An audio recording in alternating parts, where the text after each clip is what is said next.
All right, and in a news alert that we're just getting right now, Pakistan's military court has sentenced 25 people involved in acts of violence and arson against military installations on the 9th of May 2023 after the arrest of Imran Khan. 14 individuals have been sentenced for 10 years imprisonment, while other 11 have been sentenced to 9, 7 and 5 years of imprisonment respectively.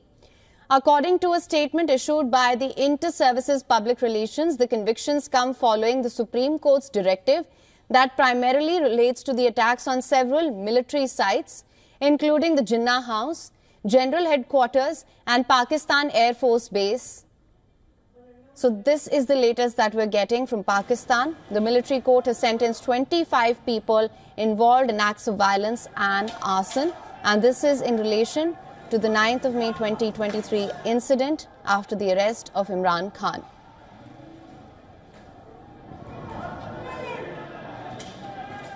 For more on this, we're now being joined by our Pakistan Bureau Chief Anas Malik on the phone line from Islamabad.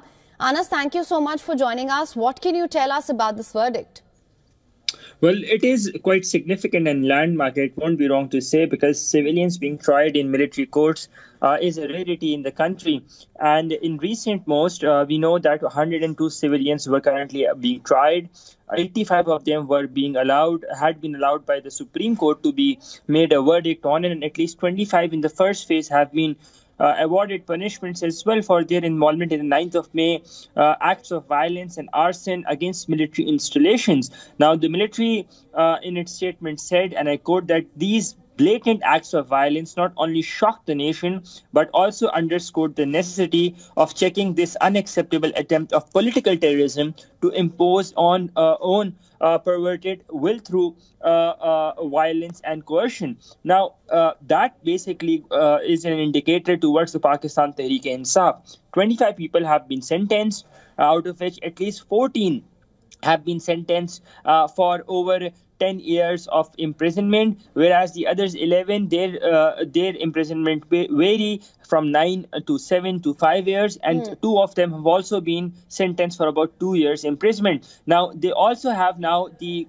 right to go and knock at the High Court to seek relief, but this is indeed quite significant in Pakistani history, the fact that civilians have now been formally charged and convicted by a military court. Right, Anas. Well, of course, thank you so much for bringing us the latest on this. We'll, of course, continue to track all developments closely on this front. Thank you so much for joining us for now. For latest news, download the WION app and subscribe to our YouTube channel.